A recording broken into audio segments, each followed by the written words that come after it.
the idea to separate things, that a piece of real estate sticks bricks. Everybody assumes, okay, what are you buying? The first question I was, well, what'd you pay for that? What a silly question. What did I pay? I think I can think of 3 properties in my entire history that I've written a check for, which means that hundreds of them have a finance package of some kind. Now, let's talk about all finance packages are not the same. How much did you actually put out of your pocket down? What is the balance on a note? What is the interest rate, the term, the accrual, the deferral? What is, there's a million nuances to that finance package. And this is the infrastructure of what makes that deal work well. It's just like looking at a building. We say, does it have good bones? Well, I look at the finance package and say, does it have good bones? Yeah. Right? Yeah. And so it starts with the ability to separate the two into 2 separate categories. But I buy real estate all the time that I don't want the real estate at all. I just want the debt that's going to stay with me for a long time. I want the capital from the resale of what I've just bought to buy more real estate. Yeah. Essentially, I'm looking at the acquisition as a loan. Welcome to Racking Up Rentals, a show about how regular people, those of us without huge war chests of capital or insider connections, can build lasting wealth acquiring a portfolio of buy and hold real estate. But we don't just go mainstream looking at what's on the market and asking banks for loans, nor are we posting "we buy houses" signs or just looking for, quote, motivated sellers to make lowball offers to. You see, we are people-oriented deal makers. We sit down directly with sellers to work out win-win deals without agents or any other obstacles, and buy properties nobody else even knows are for sale. I'm Jeff from The Thoughtful Real Estate Entrepreneur. If you're the kind of real estate investor who wants long-term wealth, not get-rich-quick gimmicks or pictures of yourself holding fat checks on social media, this show is for you. Join me and quietly become the wealthiest person on your block. Now let's go rack up a rental portfolio. Hey, thank you for joining me for another episode of Racking Up Rentals. And this is not just another episode. This is our 100th episode. And I am so excited for that, and so excited for today's interview that I know you are going to love. So that means show notes for this episode can be found at thoughtfulre.com/E100. Woohoo! Please do us a big favor by hitting that subscribe button in your podcast app. It really helps fellow thoughtful real estate entrepreneurs to find us. Onward with today's episode. And in today's episode, I am so excited to share with you an amazing interview that I was fortunate enough to conduct with my mentor, Greg Pinneo. I've been working with Greg very, very closely since about 2015. And when a person says, everything I know I learned from X, Y, and Z, sometimes that sounds like hyperbole. And I would say in this case, it is so true. And my amazing experience being a student of Greg's is exactly why I now coach and help other people, because I understand exactly how unbelievably impactful that role can be for the person on the receiving end of it. And so in this interview, we're going to talk about a lot of stuff. I think I've used the word wide-ranging to describe other interviews. This is truly wide-ranging. We talk about everything from finance, sophisticated finance ideas, to philosophy, to how adversity can be the best thing that ever happens to you, and so much in between. So I personally have had the pleasure of editing this interview. I get to listen to it again. This is absolutely a treasure. I hope you love it just as much as I do. Without further ado, let's get right into my interview with Greg Pinneo. Okay, Greg, thanks so much for spending some time with me today. Hey, I appreciate being here, buddy. It's we've spent a lot of time, but never in this forum. So here we go, a new adventure. Exactly. I was thinking, we've done. I interviewed you once for Capital Club several years ago, and you've interviewed me in that case. But one thing I feel like is very different is now in the last couple of years, now that I've had an opportunity to be, meeting with more new and aspiring and growing entrepreneurs, I feel like I have a whole new perspective, and maybe you'd say level of empathy for what that experience is like, and seeing that it was different than my own experience. And so I feel like I bring different questions to the table than I could have possibly even thought to ask you, a few years ago. So I've been looking forward to that. Evolution. growth, right? Exactly. Yeah. Yeah. So I wanted to start with something that I think this might have been the very first thing I wrote in my notebook when I went to Power Players the first time. And I want to say it was maybe just an hour or so into the first day. And I wrote down that you said the entrepreneur doesn't just see what's there, they see what could be there. Mm-hmm. And I've thought about that so much in the last several years. Can you explain a little bit about what that means when you say that? There's the very literal translation of that, I think, in real estate. But that really isn't what I meant. The literal translation is this is a little crappy single family house on a 20-unit high density multifamily zone site, and the ability to see past the literal of what's there now to what could be. That's the literal interpretation, but what I meant always has a bigger meaning than just the literal expandability vision. I believe that entrepreneurship, a big part of entrepreneurship is vision. This idea of imagining the curiosity of what could be is the essential quality of the entrepreneur. We're rarely content, right? We're rarely say, oh, this is just great. And we're always visioning a different and better and more amazing picture. And I think that the great ones not only do that with their craft, their vehicle, but they do that with the people that they're closest to. They can feel and visualize someone clicking at their highest potential. Someone that they see pictures of what could be in their mind. And I think it applies to not just the craft, not just the entrepreneurship, but every phase of who they are. They see what could be. They arrive before they depart in their mind. And it's way more than just, as I phrase it, a picture on a refrigerator of some dream space. No, it's not that. It's literally feeling and seeing and living and breathing what is, but it isn't yet. Yeah.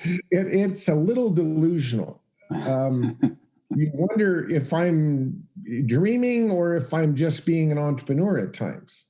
And it's easier to describe in the world of property and zoning and the things and changes we can make, but it applies to so much more of that. Visualizing yourself as a kinder, more aware self, and feeling that is the start to becoming that. Yeah. So yeah. Hey, geez, we're right out of the chute with real surface level stuff, Jeff. Way to go. Yeah, exactly. Yeah. How's the weather in your town? No. Yeah. So, a spin-off thought I've had about that again, I think actually really could be taken very literally with real estate, but also could be taken more as a metaphor for life too, is that thought of an entrepreneur sees what could be there. It led me down this path where I've spent a lot of time thinking and now actually talking to about the difference between being an investor and being an entrepreneur. And right, and the common lingo in our space is to say I'm a real estate investor, but I felt like there was a difference between those things. I've started trying to put words to that over the last couple of years. And I guess one thing that I feel like I've kind of come down to a definition, I'd love to bounce this off you, is I feel like investors gather resources and then they look for a vehicle into which to place those resources. And entrepreneurs create opportunity and then they assemble the resources to place into that opportunity. And so what that comes down to me is like the investor is confident in their resources, the entrepreneur is confident in their resourcefulness. Mm-hmm. And I don't know if any of that is ever what you intended by talking about, what entrepreneurs see, but how does that resonate with you, or how does it connect with how you see things? Completely agree with that. It's an inside the box given. Here's the stats, here's the formula, here's the objectives, here's the ROI, here's the yield objectives, that's the investor mentality, right? Where we've got an objective. Does what we see plug in to equal that objective? So do the givens that I'm looking at add up to meeting that objective? Versus the entrepreneurial side is the vision of creating the objective and then working backwards as to how things have to line up to create that vision and add the investment piece, at least in the world of real estate, add the investment piece, because we all keep score by does this work? But I think it's just one starts with the end and an undiscovered possibility. The other's dealing with tangibles and numbers and performas that are right in front of them. And I'm not saying there's anything wrong with that, but to me, that's statistical accounting.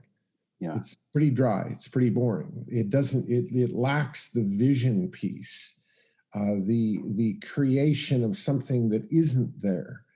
And to me, that is what's kept my interest full time in this sport for 46 years, is creating what wasn't there before I showed up. Yeah. And that's and it's always different. And, you can do a lot of number crunching on the backside of the vision, but the vision is the exciting part of it to me. Yeah.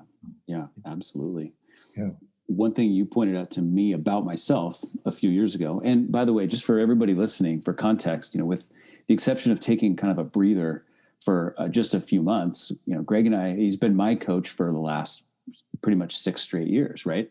And I remember there have been times when you pointed out to me that where I get, what I get up for is the vision part. And as soon as the vision is over and now we're just executing, I can start to check out a little bit. If it's going to be 5 months of construction, like that's not the most engaging part to me anyway. Right. And this is where a team of those that can follow through with execution, can follow through with management, can follow through with all of the details. You and I both know Ryan is close to, I think, 20 years with me at this point. And what would I do? What would this family do without Ryan? I have no idea, because every day I write out 2 or 3 pages in the morning. This is aside from his normal day in and day out things that he needs to tend to. But I write out 2 or 3 pages, take a picture of it, and text it to him, usually by 5 in the morning, of a million details that I've started a process, and now I need this. And then once I hit send, I now can forget about it. It returns to me with the information I need, with the task done that I needed done, with the contact, with the appointment, with the whatever. All those executionary items are not interesting to me, and they're not my best skill set, nor are they yours. And this is, I think, the true definition of an entrepreneur. If you're content, making your own airline flights and reservations and getting your new driver's license and whatever else, I would question that you're more an investor analyst. Yeah. The entrepreneur steers more to the right brain. Yeah. But has a huge appreciation for the executionary left brain side of things. Yeah, that's for sure. When I talk to somebody who's definitely kind of more in the investor mentality, maybe I'll say, I've got this new deal tied up.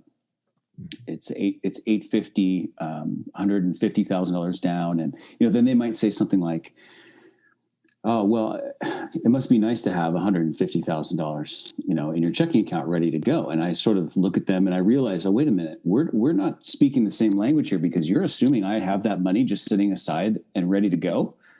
I would say 8 times out of 10, and you can vouch for this as my coach, 8 times out of 10, I have no idea when I say yes, where exactly all those resources are coming from. But that's okay, because that's about the resourcefulness. That becomes the next challenges. But we started by teeing up a deal that actually makes sense, that I feel good about. Now we'll go assemble the resources. Right. So, yeah. Step one. Right. But I also think that this plays into the definition of entrepreneur, Jeff, is that you use that word confidence or resourcefulness. The entrepreneur has a strong belief in their ability to overcome obstacles that should logically overcome them. It's a bit delusional, if you really want to analyze it, that we say, oh, I can do that, to things that some people, if they don't see it right in front of them in some account or in some readily accessible means, that it just becomes an impossibility. And so the belief, what's the belief behind it? The belief is in your own resourcefulness, your own ability to navigate those waters, to communicate the opportunity, to go put this in front of somebody. And of course, with enthusiasm and passion and the right kind of project, of course, the answer is going to be yes, to find what you don't have. But that really comes back to a confidence in the belief in what you're doing and in your own ability. Once you discover that, you have to lean on it. Yeah. Right. If you or I had every puzzle piece lined up before we put something under contract, I can't even imagine. I don't know that I could put anything under contract. Yeah. I don't even think in those terms. I have a belief system that if this deal that I'm writing up has the right stuff, that everything else I need will come running, because I've created an opportunity for it to be involved, be it people, be it contractors, be it money, be it whatever I need. They're gonna love this. And if I did my job right, which is create a great possibility. Yeah. So yeah, boy, it's almost endless as you go down these rabbit holes but this is where you and I both have gone down them, and it really comes back to that one word. What do you believe? Mm-hmm. Really believe? Because our actions and our inactions, they come from that completely. If you're frozen, there's a belief system problem. And so that's why there's a premium put on that. And you're extremely introspective. You look at things, you study them, you take yourself to task. I don't know that a lot of people do that. But when you do, you can come out with a belief system that allows you to do your thing, Yeah. Yeah. Gosh, that is so true. When I think about my experience pursuing full-time real estate investing, I would say at that point, and then my experience once I met and connected with you after that, a lot of people have asked me, well, what exactly was it then about connecting with your coach that really made the difference? And I guess I've come to think about this as the process of finding one's voice as a real estate entrepreneur. And I think probably everybody has a slightly different voice that they need to find, but you get the opportunity to see like so many people who are on this journey, and where they're kind of stumbling around in the dark, which is how I would describe what I was doing before, to when I found you and started to understand your perspective, it all just kind of clicked. And it was like, yeah, just finding a voice that not only the stuff that I was doing worked, but it actually felt authentic and genuine to me. So I guess I'm wondering, is there some way we can talk about somebody who feels like they haven't quite found their voice yet, that, they're doing the stuff that the books say to do, or they're doing the stuff that the podcasts say to do, but maybe it doesn't feel right to them. It's certainly not working, and they're still looking for that right thing. Like, it's like I think you and I have probably talked before about the radio dial. Like if it's supposed to be 100.3, but you're at 100.4, like, oh, that fuzz is like, you're so close, but you're not quite there. That fuzz is kind of, it kills you. How does somebody find that voice?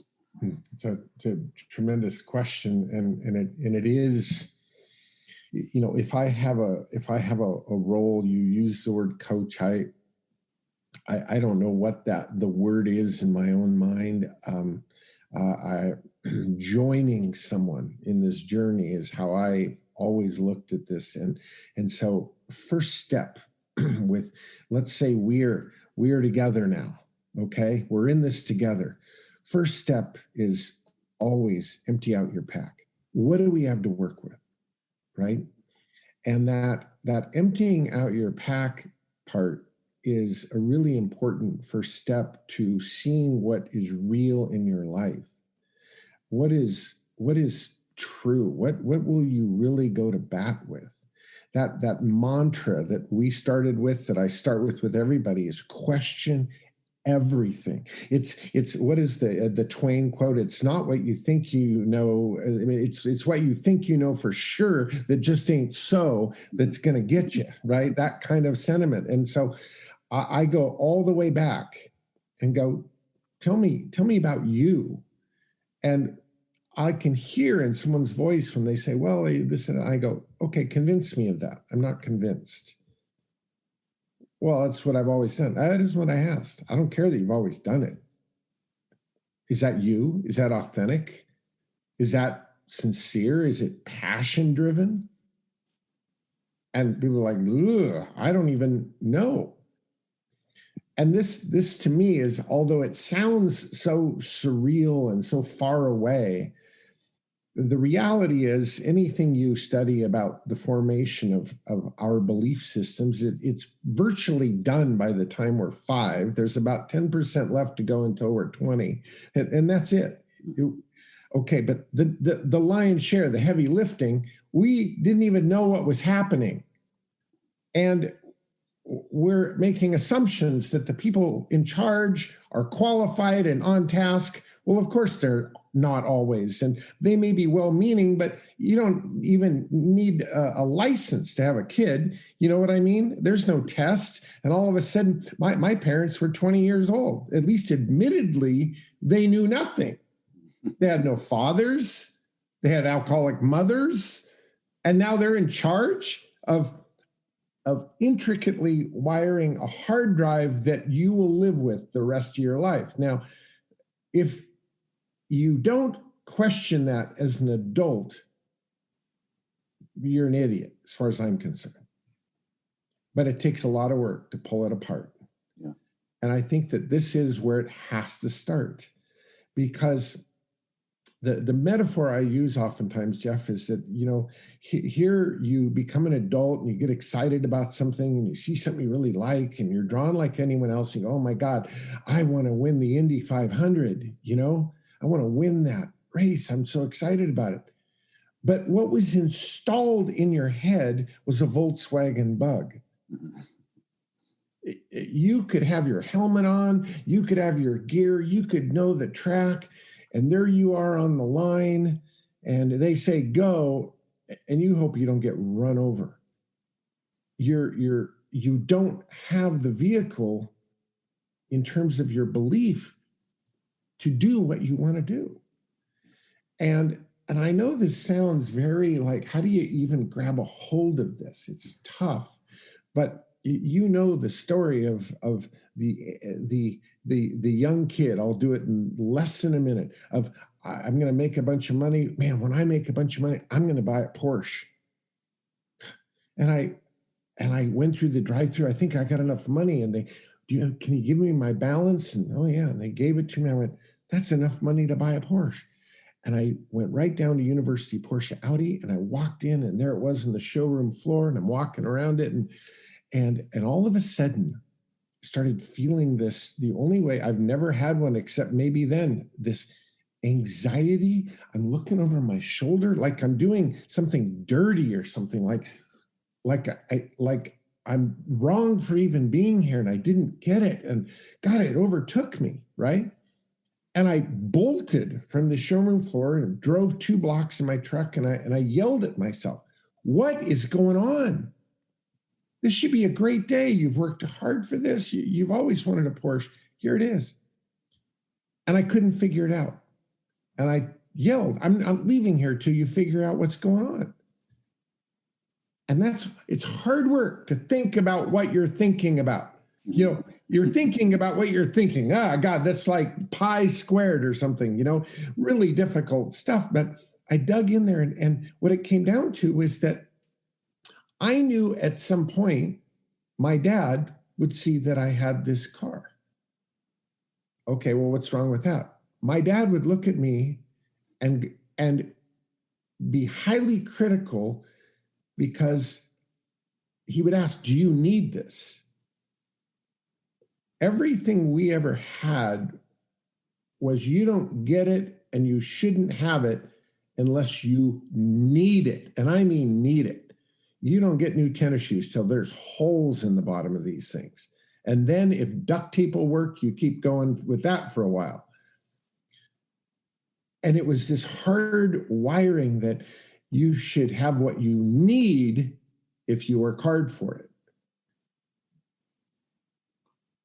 And I sat there and I said, Greg, you're an adult now. Do you believe that?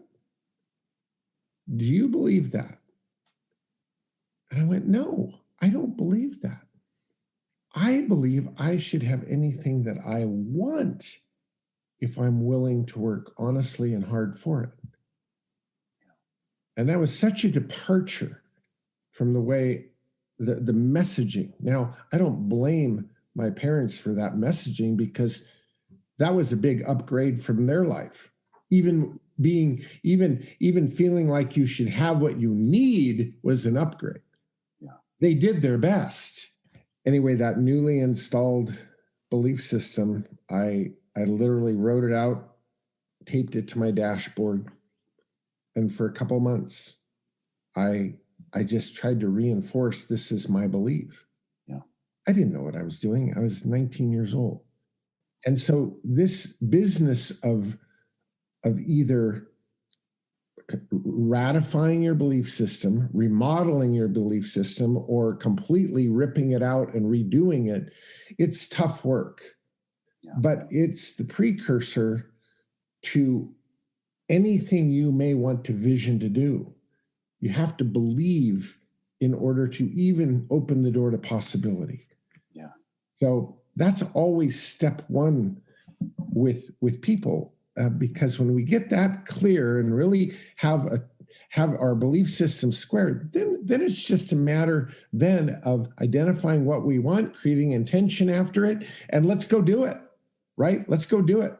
And you learn the toolbox, and here we go, right? Yeah.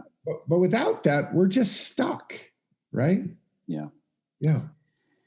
One of the things when I think about the belief systems, I feel like is very closely related is self-image, and I think we could take self-image in multiple directions too. We could talk about it with ourselves. We could certainly talk about it with our sellers, right? What is our sellers' image of themselves?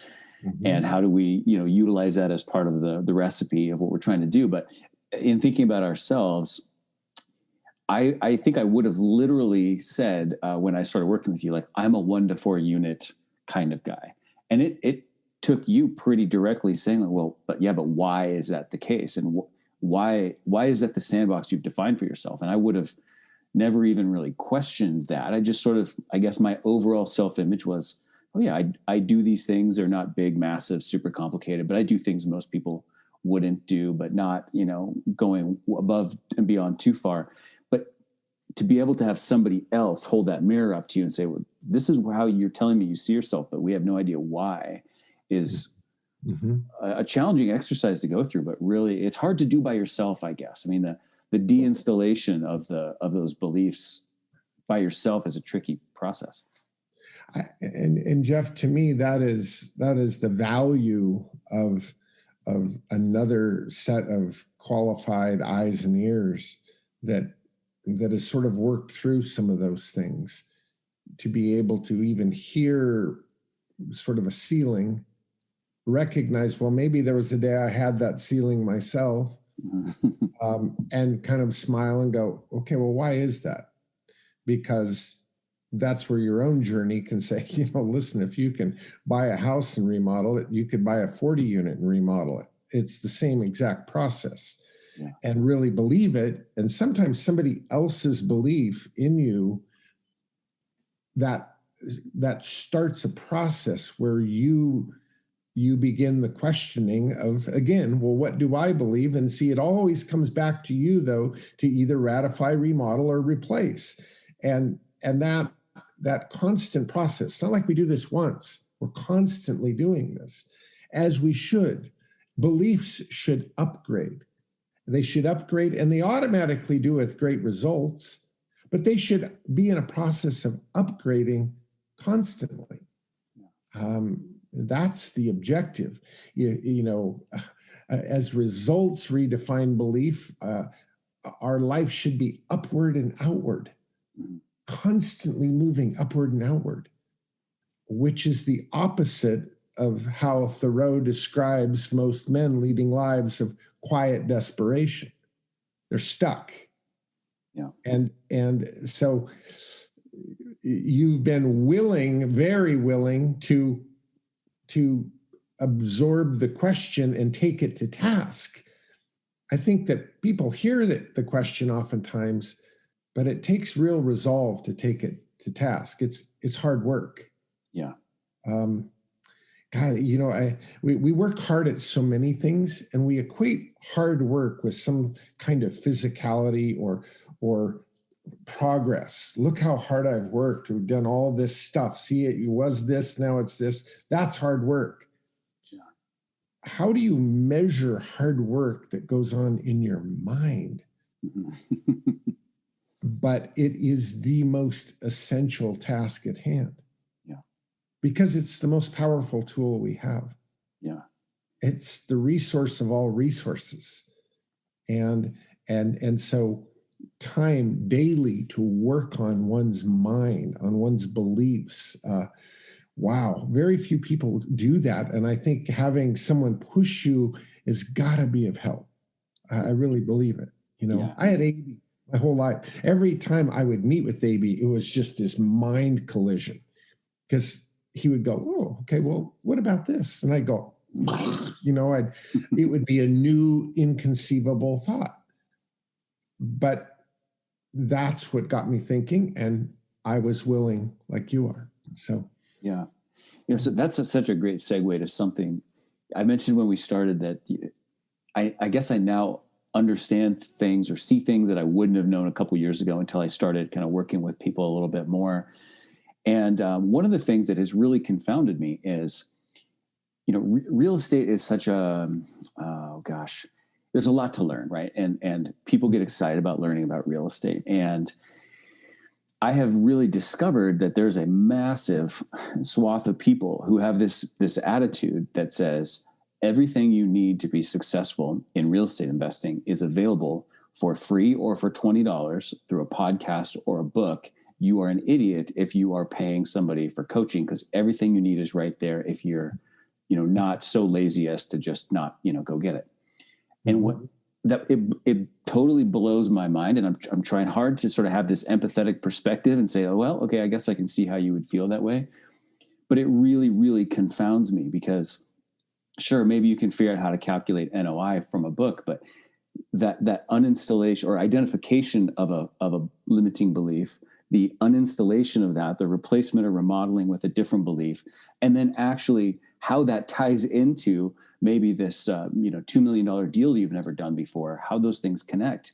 You can't get that out of a book. But I'm struggling to sort of bridge the gap with people to understand it. And I'm guessing you've probably beat your head against that wall 1,000 times in the last few years. Yeah, but again, even that is, like you say, that you inherit and take on these belief systems. And you're right, it's out there. It's like, why would I need to attend a seminar? I'll just Google it. Mm-hmm. I'll just, well, does Google care about your life? Do they truly, whatever resource you're typing into for free, is somebody going to be invested in you specifically to weed out your belief system, to move you towards doing what you do best and finding those to fill the gaps?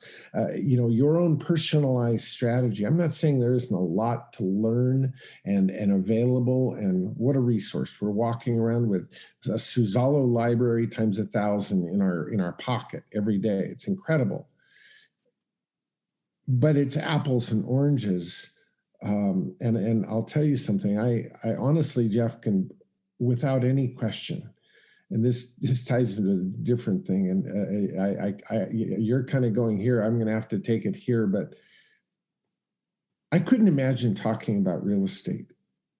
And I've talked to thousands of groups without not just mentioning, but talking about Tom Newman, A.B. Label, and Dr. Michael Shadow. It was the triangular trifecta that I had, that without them, we wouldn't be talking right now. Yeah. They were the ones that introduced the philosophy, the finance, the strategy, the negotiation, the tools and mindset needed to move forward.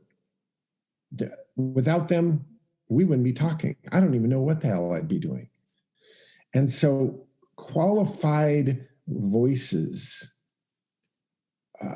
qualified. I interviewed 32 flight instructors before I decided who was going to sit in that right seat with me, because they're going to sit in that right seat for over 300 hours, getting me through a multi-engine instrument commercial rating. 300 hours in the plane. I thought, wow, I need to believe in them in every way. They've got to communicate well with who I am. I mean, I really wanted to find the right person. It was the best thing I ever did. But like in flight instructor, you're not going to go get those ratings without somebody sitting in that right seat. They won't let you. You just don't study it online and go get in a plane. It doesn't work that way. So I believe in the model of a very sincere, qualified coach, mentor there guiding you. I don't think anybody's ever heard Jim Rohn speak about life where he doesn't immediately go into, Mr. Shove right out of the gate. That it changed his view and perspective on everything. I listened to an interview this morning at 5:30 in the morning, an Arnold Palmer interview when he was still alive. And he goes right back to his dad and the things that he learned from his dad. My dad always said, he was blessed to have a great dad that like a father, knew more than he did at the time. I also think when you find somebody that throws their heart into the equation, they're not just giving you their time. They're not just billing out their hours. They're giving you their heart and life. And there's a whole different world. If you can find one of those, you got someone. I know you give that to your students. I really, I try to wring myself out for my students. The greatest risk I take in being a coach and mentor is what I call the tight pants syndrome. When you work with someone and they start getting this level of success, and you never know what that's going to do. The roots of how that plays itself out are always unknown until here you go. You've got a nice home, you've got some money, you've got some notoriety, you're known in your community. You never know. I would wish that every student I ever worked with is a Jeff Stevens. Your success, your portfolio, you've remained humble, gracious, introspective, helpful. Thank you. The opposite is the tight pants syndrome, where people start thinking they are all that and a bag of chips.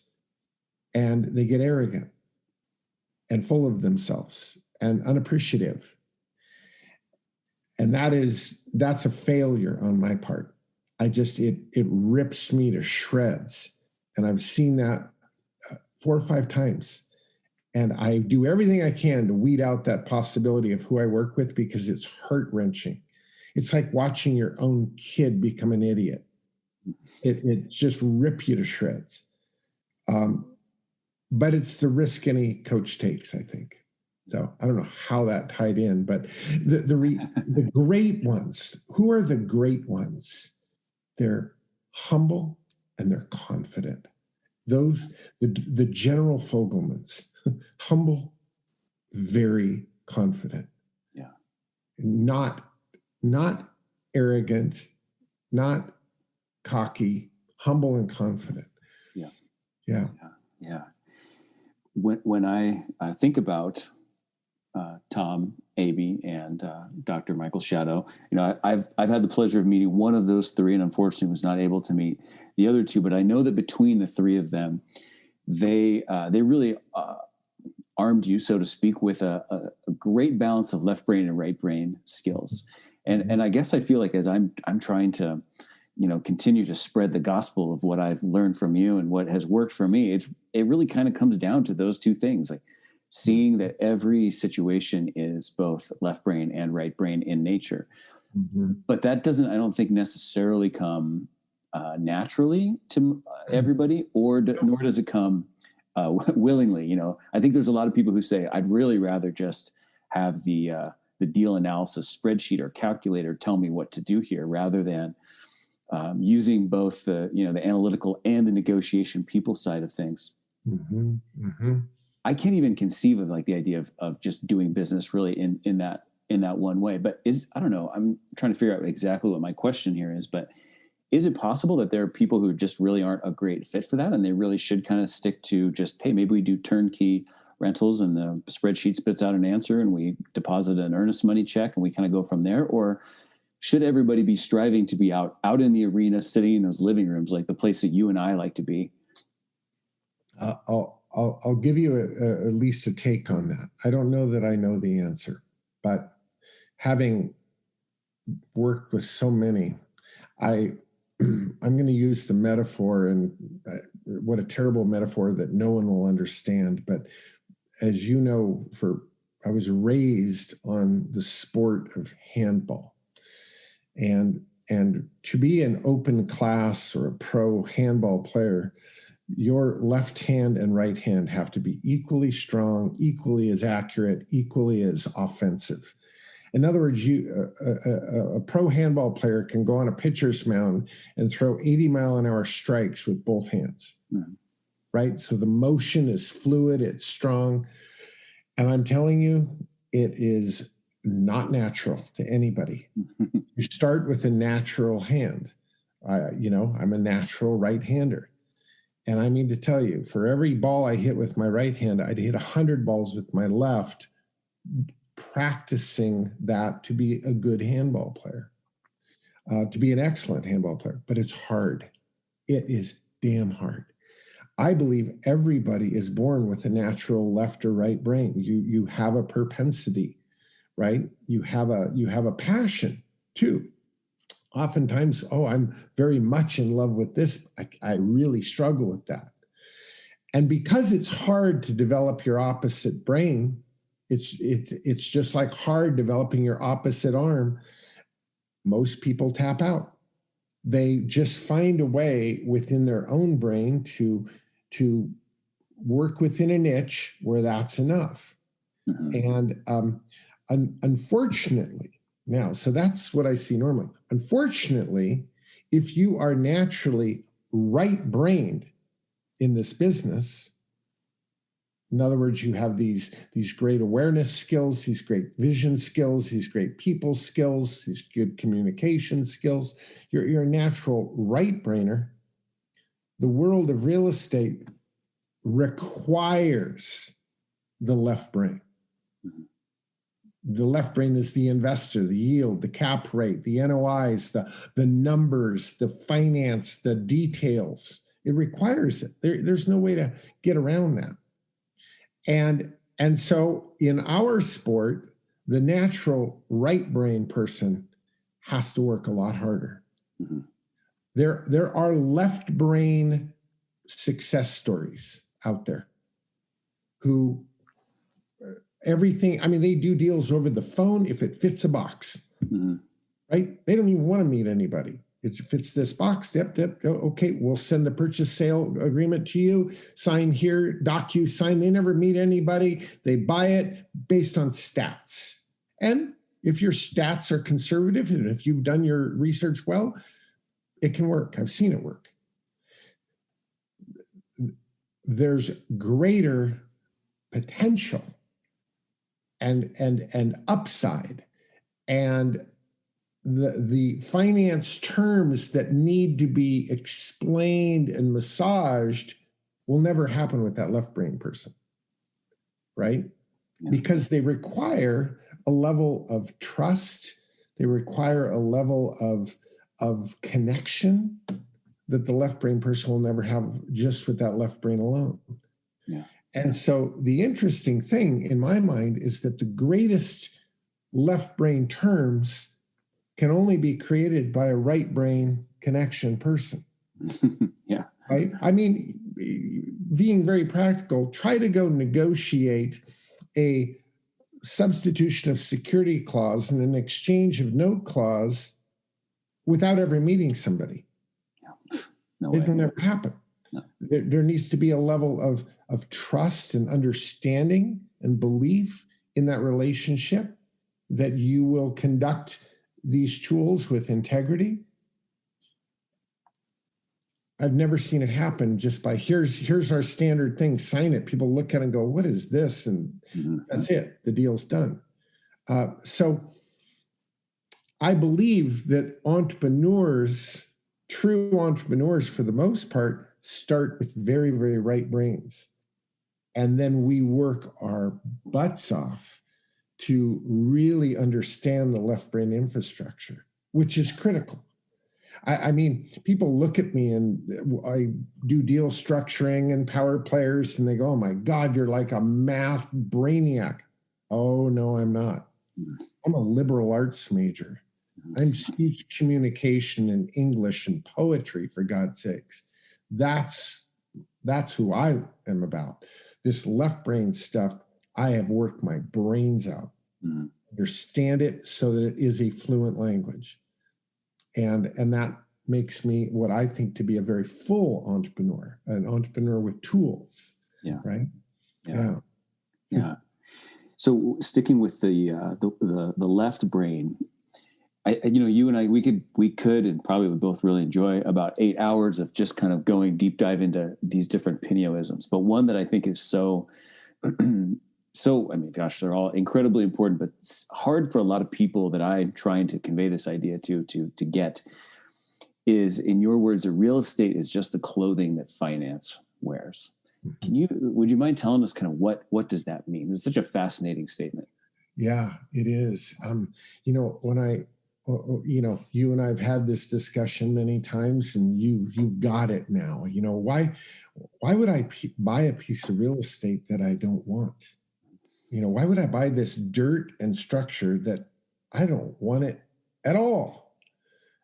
And what I want is, now I'll really confuse the world. I want the debt. I want the handcrafted finance package. I want the debt package that I'm creating. That's what I want to keep. I want to get rid of the real estate. And the idea to even spatially separate those two.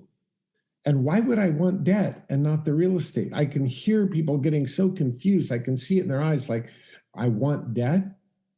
I want to free the real estate from the negotiated finance. There are two things.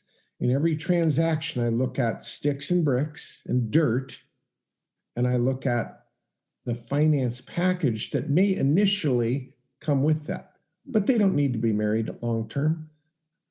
If I can take the debt and move it to something that I love and want forevermore, now there is no debt on what I just bought that I don't want, and I'm going to sell that and be rid of it. But what I've got now is from the sale of that, I've got capital and cash in trade for a finance package that you couldn't get at any conventional lending institution times 1,000, right? And so the idea to separate things, that a piece of real estate sticks bricks, everybody assumes, okay, what are you buying? The first question I was, well, what'd you pay for that? Yeah. What a silly question. What did I pay? I think I can think of 3 properties in my entire history that I've written a check for. And one of them was $5,000, so that doesn't even count. I mean, right? But I can think of 3 that I wrote a check for out of my account to close, which means that hundreds of them have a finance package of some kind. Now, let's talk about all finance packages are not the same. How much did you actually put out of your pocket down? What is the balance on a note? What is the interest rate, the term, the accrual, the deferral? What is, there's a million nuances to that finance package. And this is the infrastructure of what makes that deal work well. It's just like looking at a building. We say, does it have good bones? Well, I look at the finance package and say, does it have good bones? Yeah. Right? Yeah. And so it starts with the ability to separate the two into 2 separate categories. But I buy real estate all the time that I don't want the real estate at all. I just want the debt that's going to stay with me for a long time. I want the capital from the resale of what I've just bought to buy more real estate. Yeah. Essentially, I'm looking at the acquisition as a loan, a long-term loan. Yeah. And spatially getting that square in your mind sometimes takes a real aha moment with people. You grabbed it quickly and understood it. And all of a sudden, I remember you teaching in Las Vegas. And what was fun for me was because we talk in terms of game board and movable pieces like it's, yesterday's news. We get it. But watching you teach hundreds of people in a room, and their look is like, what's going on? How is he, and you explained it perfectly, but it still is just, it's a mind bend when you've never thought in those terms before. You have to change your belief system, right?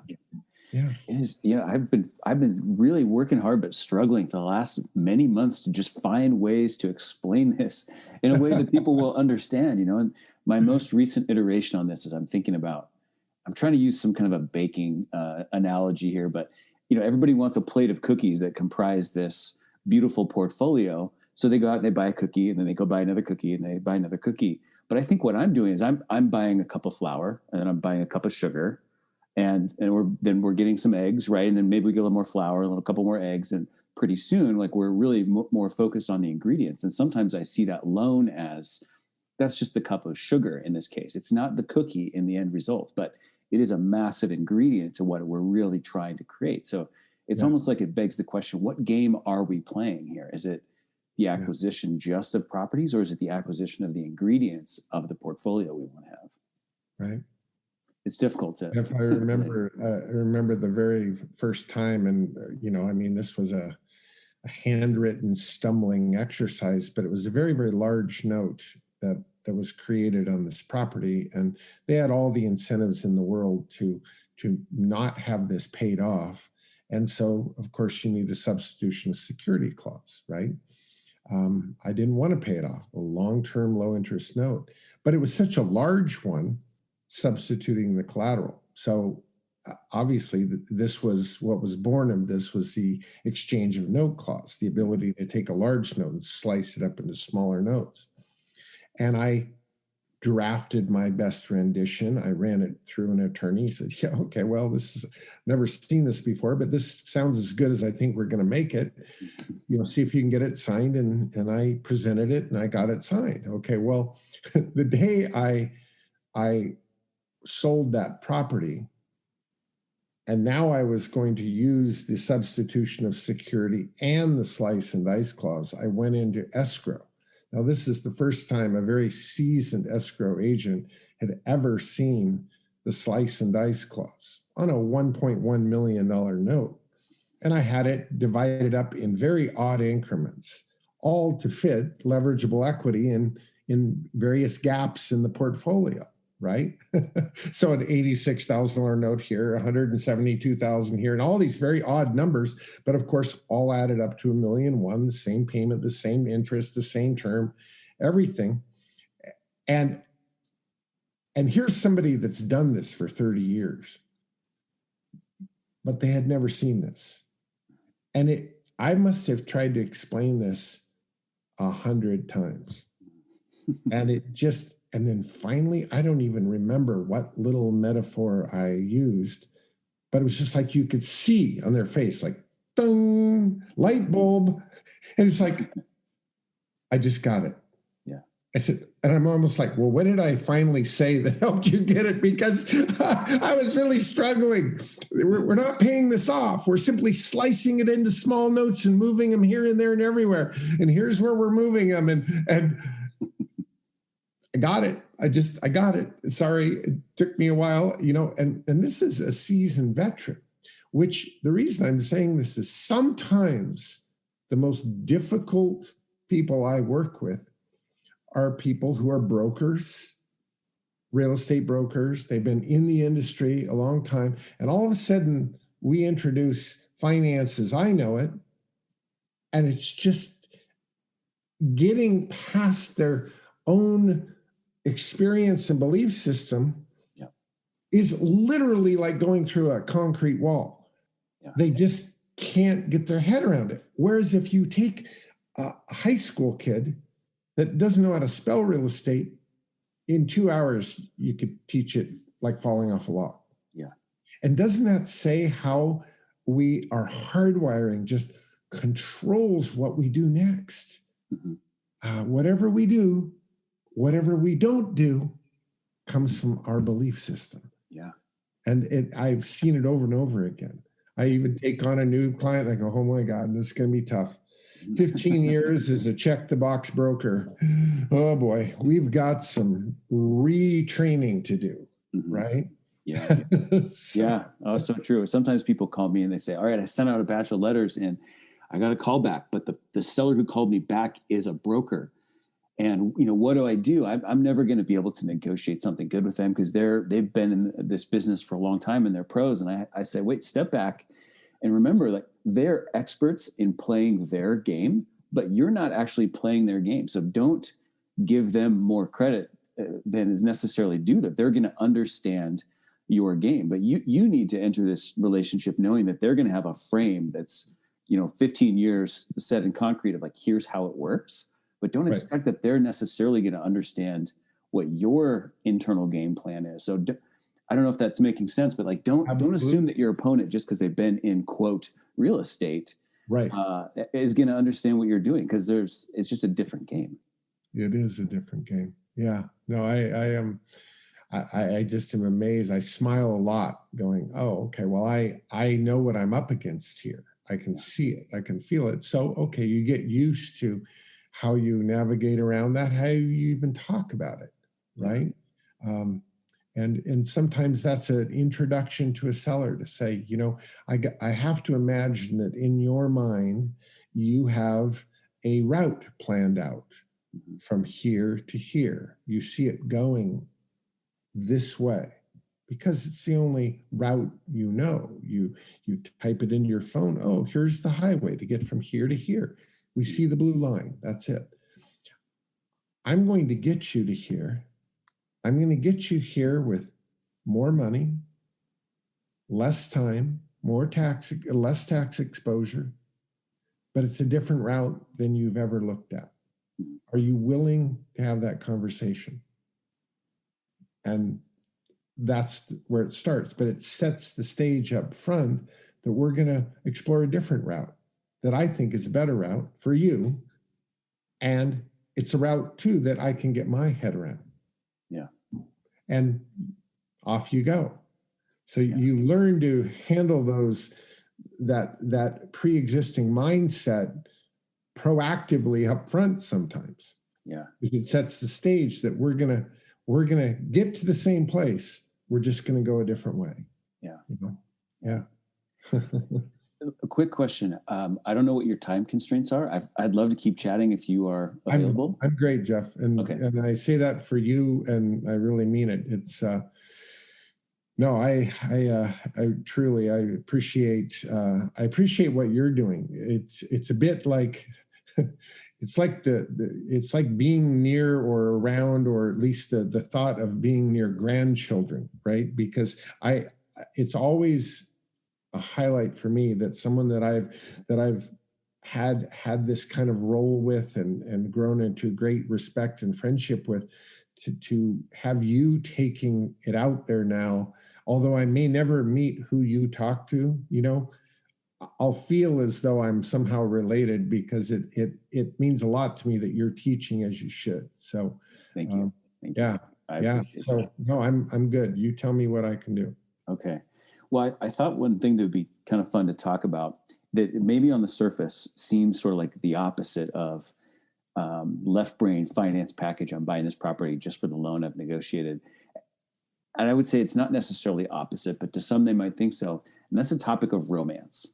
Mm-hmm. And so I want to just preface this idea by saying that I feel like, you kind of go out into the world of real estate investing and people are like, numbers, it's this and it's that.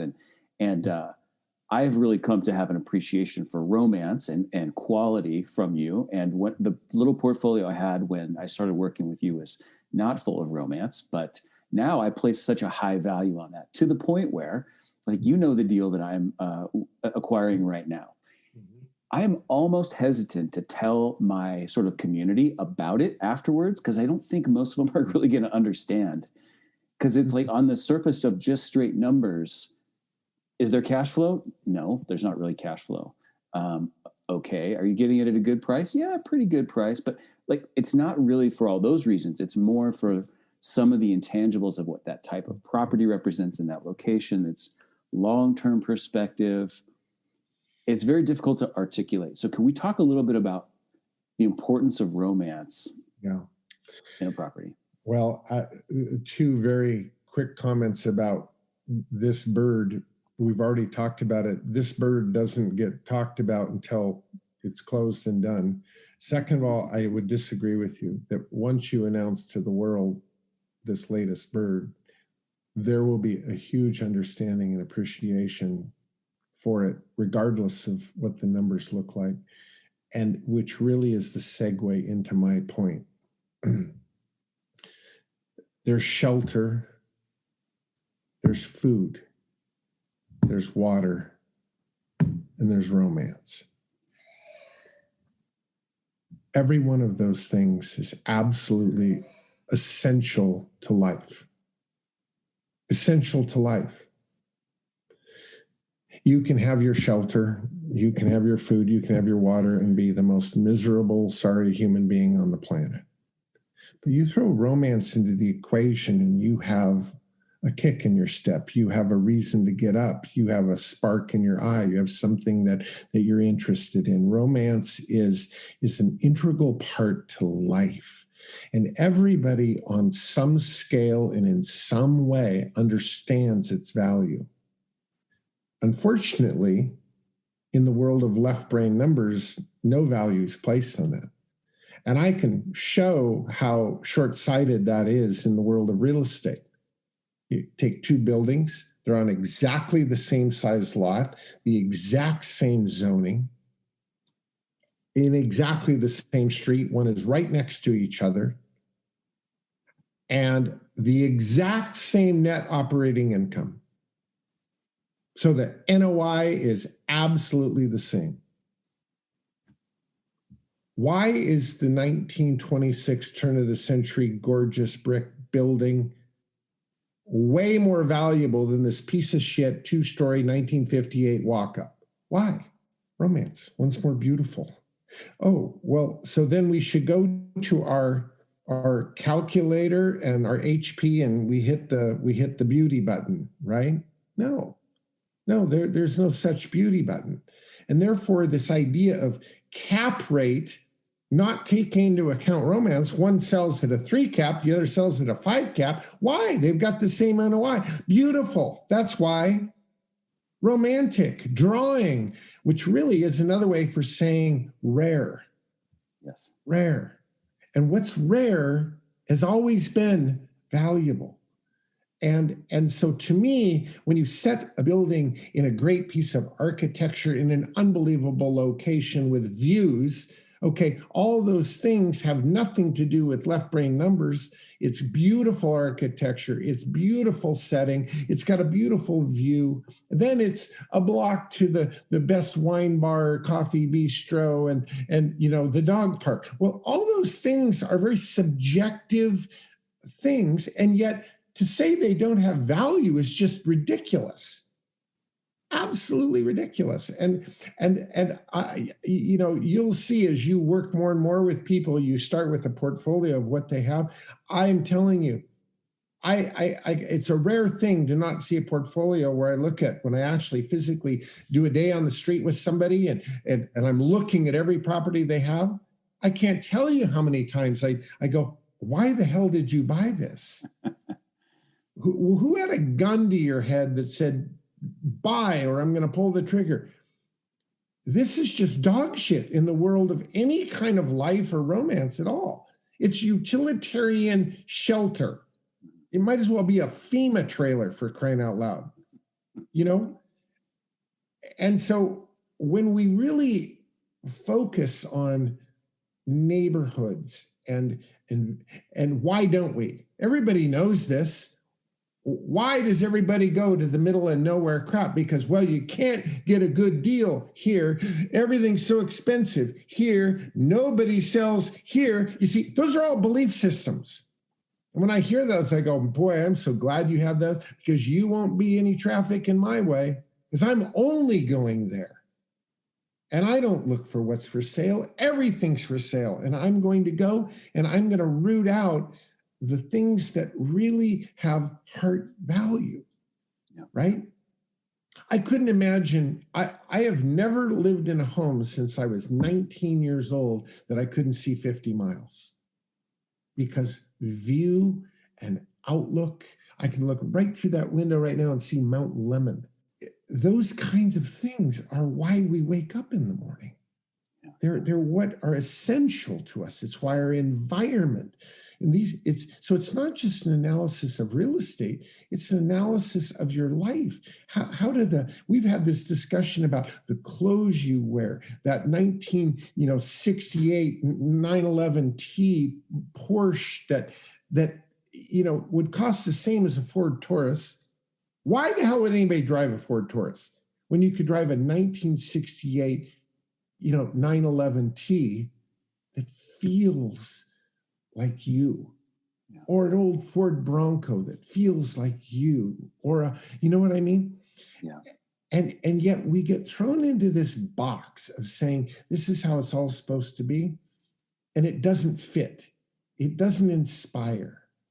It's just like great leadership. Great leadership, if it was only intellect and left brain leaders, we would have a lot of leaders. But great leaders also inspire. Mm-hmm.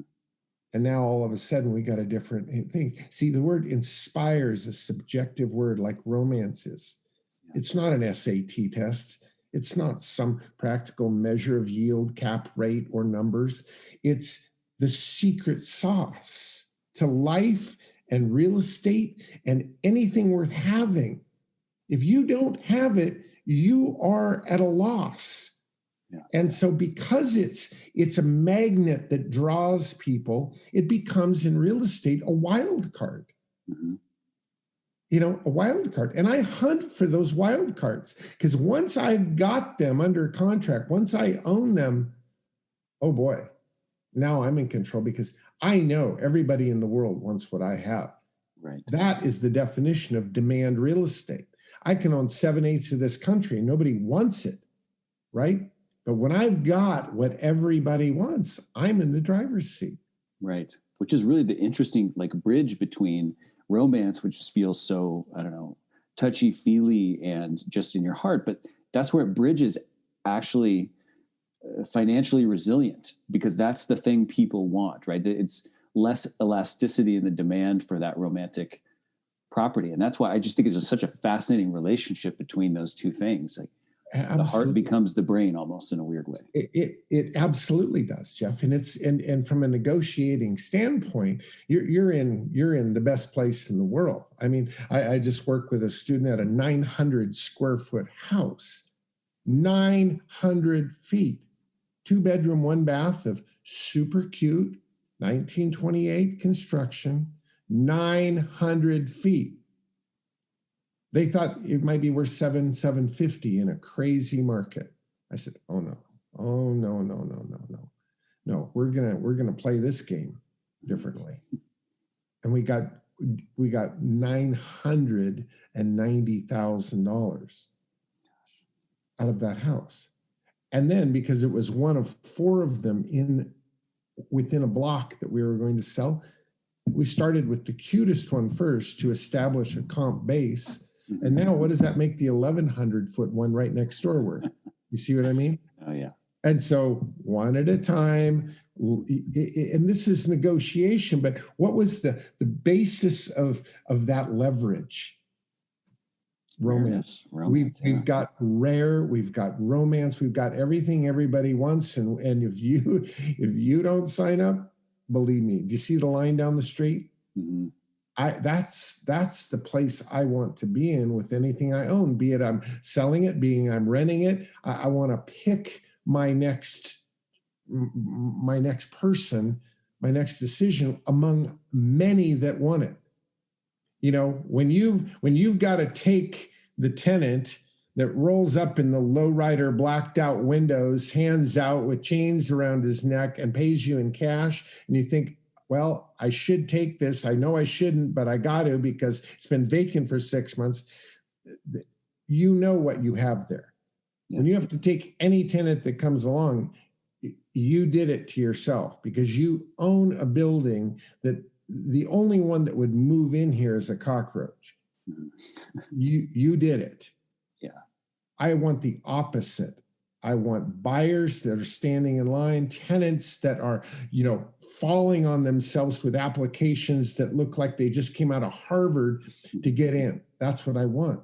Yeah. And so to say that word is irrelevant in real estate is like saying we can live without air. So, yeah. It's fascinating. I remember the first time we spent a day on the streets together. I remember driving you by the stuff I already owned, and the majority of it on the list was like, well, we're selling that. I remember the last one I showed you was a 70s triplex about one lot away from a busy road, and we drove up. It was about half a second. You said, sell it. This looks like my dentist's office. There's no romance here. Yeah. Well, and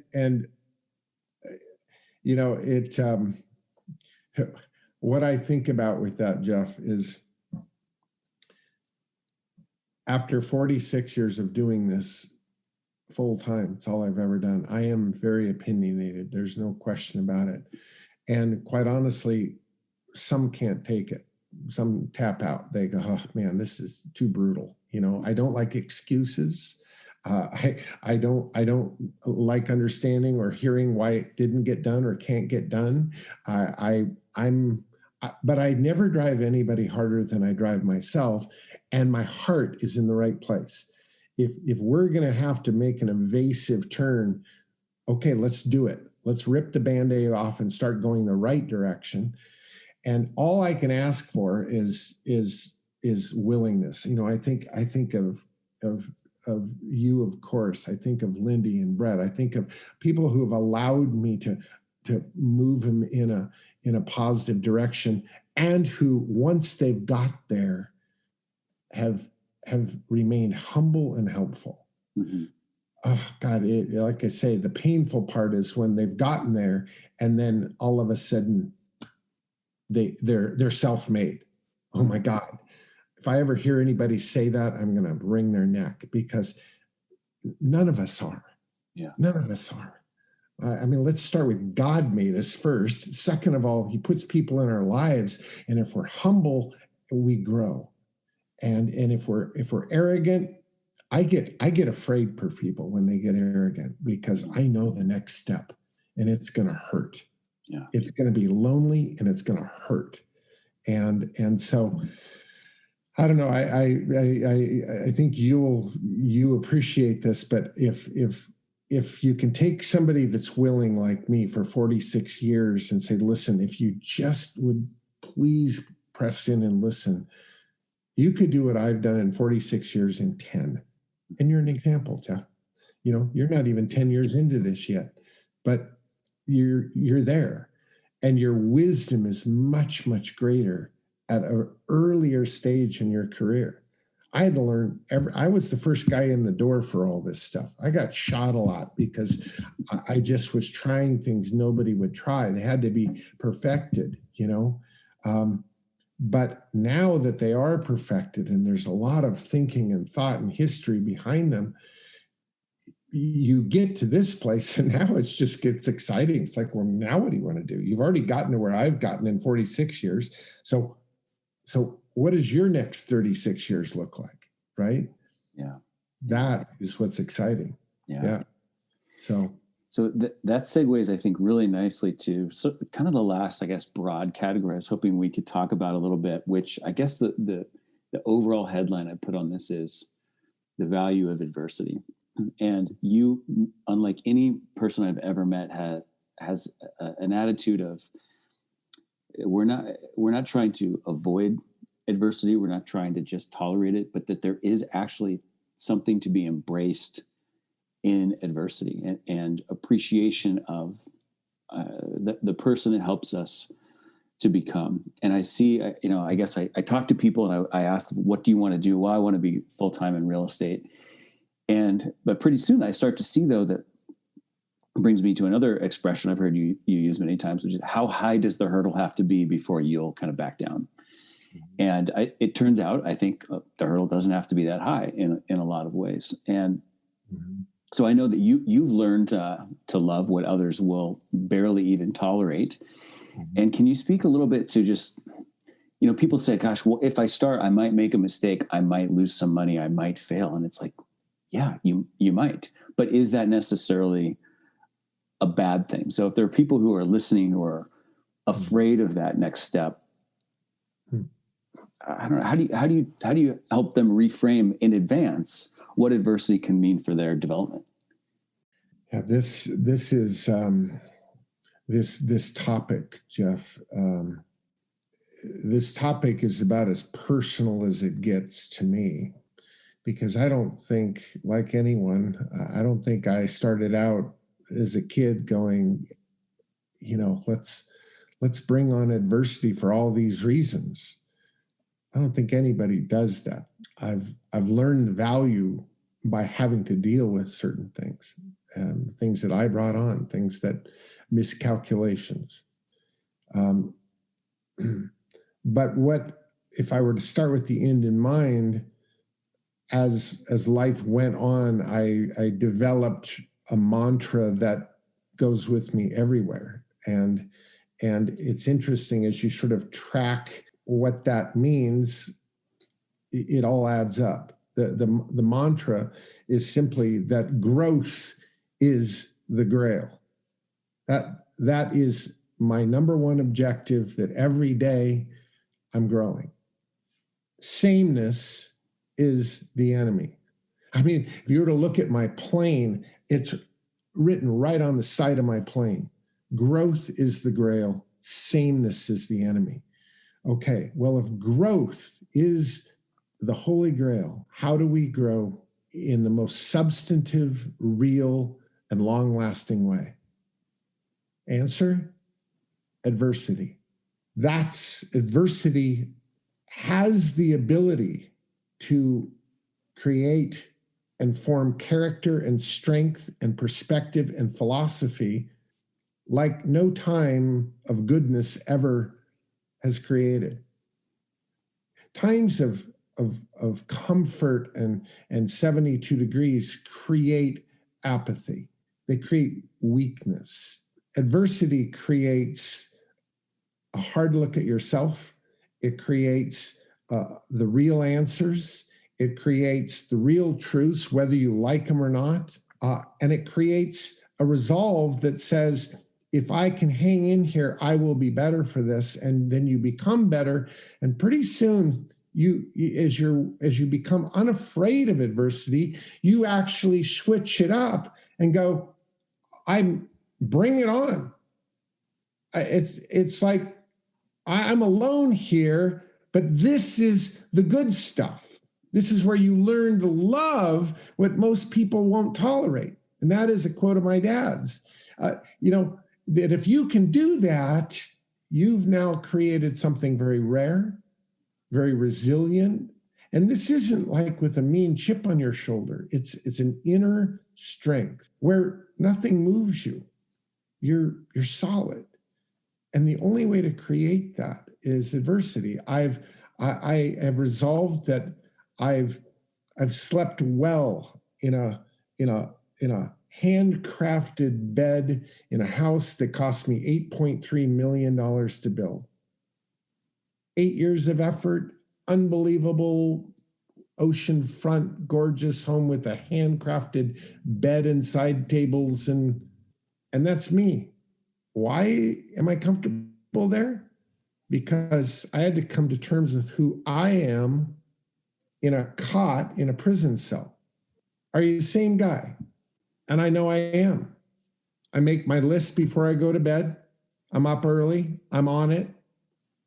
The surroundings are in my mind. It doesn't really matter what I look at. I'm the same person.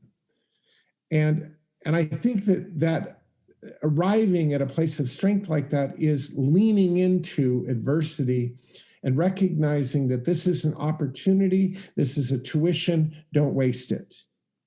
Never waste pain, Jeff. Pain's got to be amortized. It's got to be truly absorbed.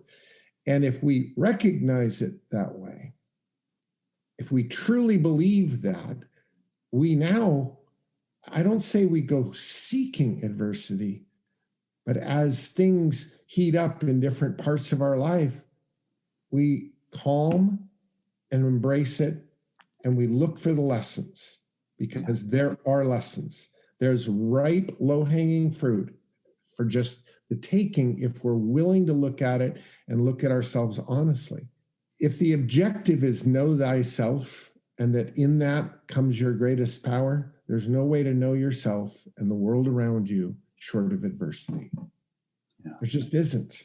There's no way. There's no training or thing you can go through. Yeah. And so you see people come out of beating cancer. One of my great power players right now is right in the middle of a battle with leukemia. But he's doing all the right things with it, leaning into it, learning about himself. Another great friend, very close friend, is battling ALS right now. And he's doing the right things with this. He's leaning in. He's grasping this rare opportunity to learn about himself and the world around him and his faith with this gift of adversity. Can you really mean that? Well, Tim Shaw really means that. Yeah. He really means that. And he's inspiring the world around him, which is the next point, that if you want to have a substantive life that changes the world around you, you had better have a heavy dose of overcoming in your own. Because it's the only thing everybody can relate to. If I said, hey, all of you who've got a $10 million house, stand up, let's talk, the room would be empty. But if I said, hey, listen, anybody here that has ever felt overwhelmed and completely ready to jump, stand up.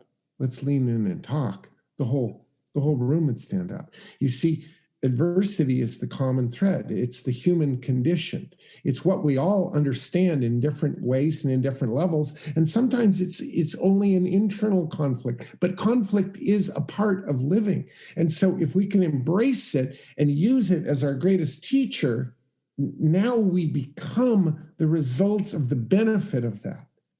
And I'll tell you, there's nothing greater than knowing that, listen, I can't control everything that's coming down the pike, but I'm okay.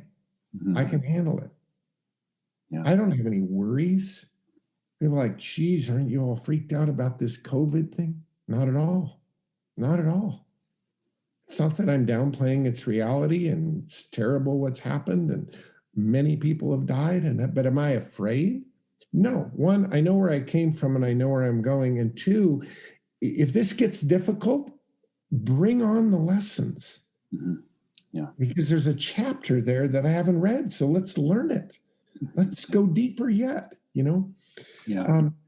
And so, yes, it's not just been one. I think I could go down the list of all the things that stress people out, a divorce, bankruptcy, incarceration. I mean, I could keep going. Loss of your closest friend, on and on. It's that Kipling. If you can kind of hold yourself together and grow when everything around you seems like you're in chaos. Mm-hmm. That's the essence of if you can grasp what's really there to learn amidst all of this that's going to happen to you. Yours is the earth and everything in it. Yeah. And I believe that, right? Yeah. Yeah. Among the just countless things about real estate, business, life, myself that I've learned from you,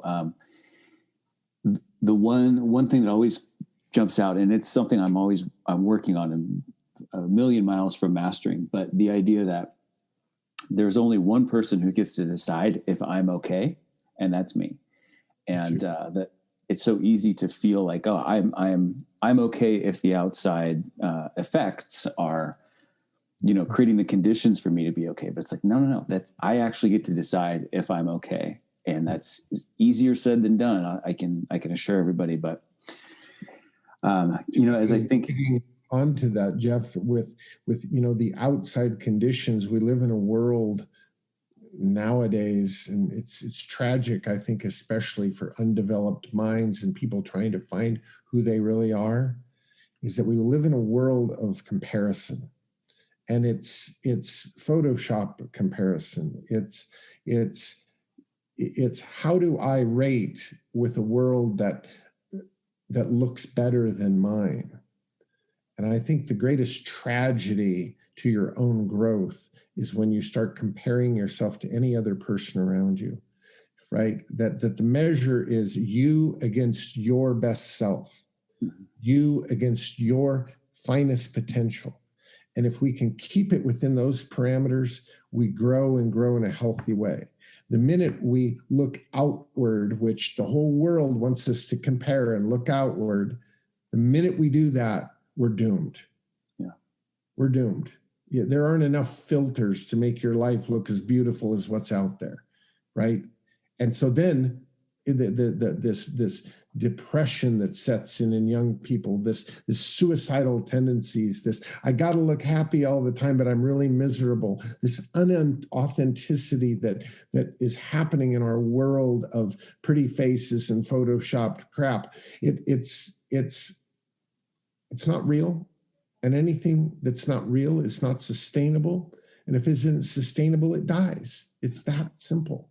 And so, I love the principle of sort of logical extrapolation. You and I talk about this a lot. Where does this lead? Where does this lead? Where does this lead? About many roads, you'll choose not to go there. Geisel told us that when we were 4, right? And so I really look at this and say, who am I? Where am I? What am I capable of? Now, in that vein, a qualified voice that cares, truly cares, and has no agenda, can say, here's what I see. Noodle that around. Because sometimes that voice of care, a qualified voice, can see things in you that you haven't yet seen in yourself. And that seed planting can cause a motivation to grow towards it. I mean, and I hope it's not, taking anything out of the context that you can edit it out if it is, but you have a gift, and I've told you it 100 times, and your gift of teaching, your gift of communication, it's an intelligent, humble, package.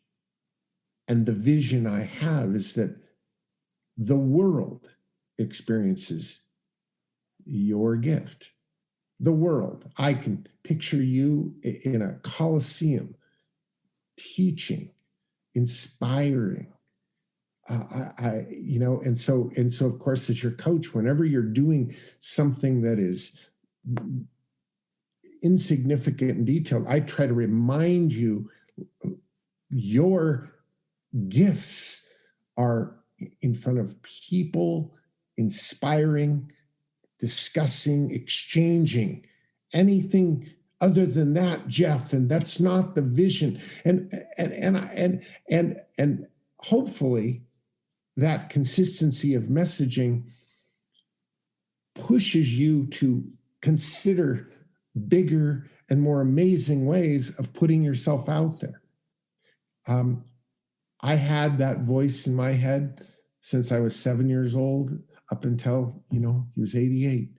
When he passed away, I had that voice in my life for 50 years. Not only great parents, but I'm speaking of Abby, who always saw more of what I was capable of than I could even see myself. But there was no other agenda except my best. It wasn't like anybody he wasn't motivated in any other way than just he cared.